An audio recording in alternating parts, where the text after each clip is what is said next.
한 주간의 국방 소식을 빠르게 정리해드립니다. 촉박한 뉴스 3분 뚝딱. 이번 주엔 어떤 국방 소식들이 있었을까요? 많은 소식 중에 6가지를 골랐습니다. 올해 전반기 한미연합지휘소 훈련이 지난 8일부터 9일간 시작됐습니다. 컴퓨터 시뮬레이션만을 활용한 방식으로 진행이 되는데요. 야외 기동훈련은 진행되지 않지만 연중 분산해서 실시하겠다고 합동참모본부는 설명했습니다. 합참은 코로나19 상황과 전투준비태세 유지 등 제반 여건을 종합적으로 고려해 이번 연합지휘소 훈련을 진행하겠다고 밝혔습니다. 아크부대 18진이 지난 9일 환송식을 갖고 지난 10일 출국했습니다.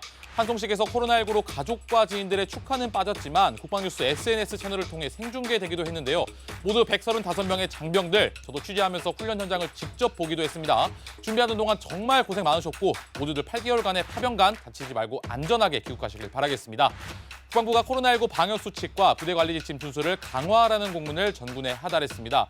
코로나19 확진자가 군부대 곳곳에서도 아직까지 발생 중인 데 따라 하달한 내용인데요. 사실 군부대뿐만이 아니죠. 백신 접종은 진행되고 있어도 아직 초기 단계잖아요. 이에 따라 국방부는 5인 이상 사적 모임을 금지하는 등 정부 방역수칙을 철저하게 준수하라고 장병들에게 지시했습니다. 또 휴가를 갈 때도 1주에서 2주 단위의 장기간 휴가 시행은 보장하되 복귀일은 동일하게 편성하고 복귀 전후로 PCR 검사를 꼭 받을 것을 덧붙였습니다. 코로나19 모두 조심해야겠죠. 육군 5사단 전차대대가 ID 패널을 활용한 쌍방 훈련을 했습니다. 지난 월요일이죠. 3월 8일부터 4박 5일간 진행된 이번 훈련. 부대원 200여 명의 장병과 K1 전차 20대가 투입됐습니다. 마일기 장비를 대체하는 ID 패널을 전차 곳곳에 부착하고 쌍방 교전 훈련을 펼친 건데요. 교전은 역습 상황 아래 공격 작전을 전개하며 진행이 됐습니다.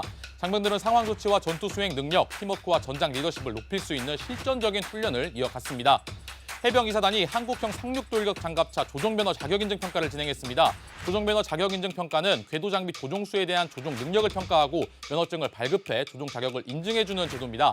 지난 8일부터 10일까지 이어진 평가는 기어 변속과 방향 전환 같은 기초 조종술부터 해상과 돌발 상황에 대처하는 조작 능력도 함께 평가가 진행됐습니다.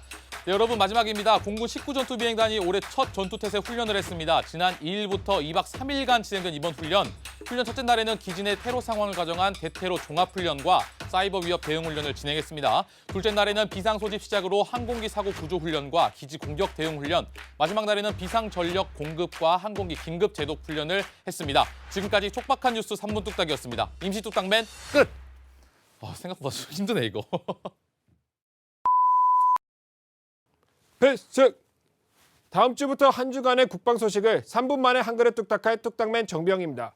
다음 주에 예고 없이 나타나면 어색해하고 당황스러우실까 봐 미리 인사드립니다.